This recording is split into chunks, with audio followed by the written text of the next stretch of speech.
Millionaires choose mind over money, the surprising shift in what the wealthy truly value. What if I told you that America's millionaires trust their personal trainers more than their financial advisors? That the people shaping their minds and bodies are now more valued than those managing their millions? It's not a punchline. It's the finding of a new survey from Long Angle, a professional network for startup founders and CEOs. And it's rewriting the playbook on what wealth really means in 2025. Segment 1, the big shift from money management to life management. According to the Long Angle High Net Worth Professional Services Benchmark Survey, only a third of millionaires now use a wealth advisor for financial planning. Even more telling, 1 in 5 plan to fire their advisor within the next year. Why? High costs, slow responses, and what they describe as cookie-cutter advice. By contrast, the same survey shows something remarkable. Personal trainers, therapists, and even nannies top the list of satisfaction among millionaires. Their average satisfaction score for personal trainers? A near-perfect 9.3 out of 10. For wealth managers, barely 7.2. In other words, the people who help the rich feel better are outranking those helping them get richer.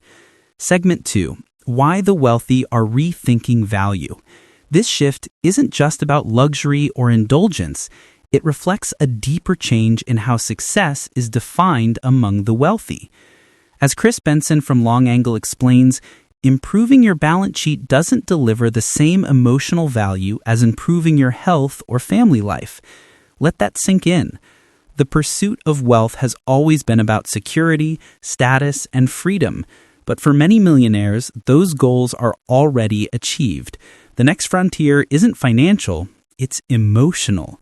And that's why soft services, from personal well-being and therapy to childcare and education, are becoming the hard currency of satisfaction among the affluent. It's the new wealth hierarchy. Mind, body, and family first, money management later. The numbers tell the story. Let's look at the rankings from the survey of 114 individuals worth at least $2 million, with most falling between $5 million and $25 million. Here's how the top services scored on satisfaction, out of 10. Personal trainer, 9.3. Golden Visa advisors, 8.8. Personal sports coach, 8.4. Therapist or counselor, 8.3. Private school, 8.3. Daycare, 8.2, nanny, 7.6, wealth management, 7.2, CPA or tax services, 7.1, estate attorney, 6.7. Notice the pattern? Services that involve personal connection, emotional value, and customization outperform financial and legal services that often feel transactional. And that's the word respondents used over and over again, transactional. They said advisors were too slow, too generic, and too focused on fees rather than outcomes. It's not just dissatisfaction, it's disillusionment.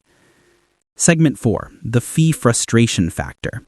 The median annual spending on financial advisors among these millionaires is around $10,000 per year.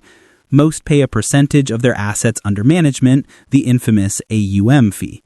That model has become a sticking point because as wealth grows, so do the fees, even if the quality of service doesn't. As the Long Angle report notes, flat fee structures reflect a growing client preference for transparent pricing and reduced conflicts of interest. In plain English, the wealthy are tired of paying more just because they're wealthier. They want value tied to results, not just their bank balance. And that's creating space for a new kind of financial advisor, one who operates more like a coach than a calculator. Segment 5, the personalization revolution. So why are personal trainers and therapists winning the loyalty game? Because they deliver what money managers don't, personalization and presence. Your trainer knows when you're stressed, when you've slept poorly, when you're off your game. Your therapist remembers what you said 6 months ago and asks about it today. These professionals engage not just with your finances or assets, but with you. That's the new luxury. Not the car or the vacation, but attention, empathy, and accountability. The survey even found that millionaires under 40 are leading this shift. Nearly 43% of those under 40 use a therapist, compared to only 13% of those over 50. They spend around $5,000 a year on therapy and rate it one of their most satisfying expenses. This generation of wealth is prioritizing mental fitness just as much as financial fitness. They're redefining wealth management as life management. Segment 6, Where the Money Really Goes. The survey also reveals fascinating spending patterns. Millionaires spend an average of $53,000 a year on nannies, $30,000 on private schools, and $20,000 on daycare. And yet, despite these hefty bills, satisfaction scores remain high. That's because, as the data shows, wealthy families perceive impact and connection in these areas. They can see the difference it makes in their lives and their children's futures. Compare that to an advisor who emails quarterly reports or rebalances a portfolio. The emotional return simply isn't the same. Segment 7. What it means for wealth managers and financial firms. For the wealth management industry, this is both a wake-up call and an opportunity. Firms that still view financial advising as a numbers game are losing relevance fast. In contrast, those that integrate holistic services, family coaching, philanthropy guidance, even wellness programs, are winning loyalty. We're already seeing this shift. Private banks now offer meditation retreats, family offices are hiring psychologists alongside accountants. Some advisory firms even pair clients with nutritionists and relationship coaches as part of their premium concierge packages. Because the truth is simple. When everything else in life is managed, money becomes just another metric. 8th segment, the emotional economics of wealth.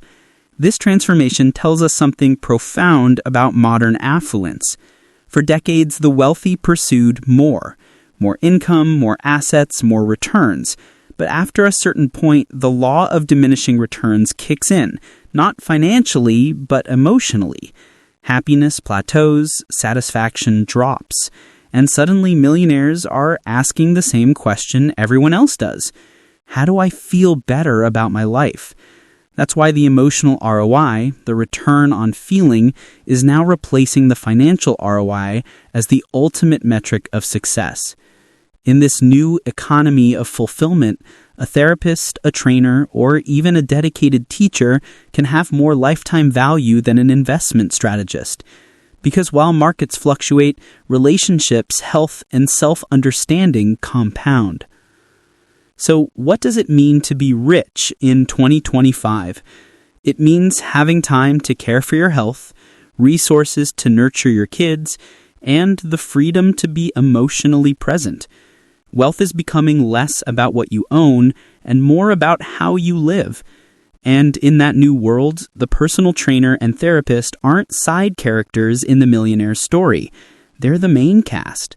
They're helping the wealthy navigate something no portfolio can guarantee: balance, peace, and meaning. In a way, this survey isn't just about millionaires. It's a mirror for all of us. It's asking a bigger question. If even the ultra-wealthy realize that happiness doesn't come from financial optimization, what are we chasing?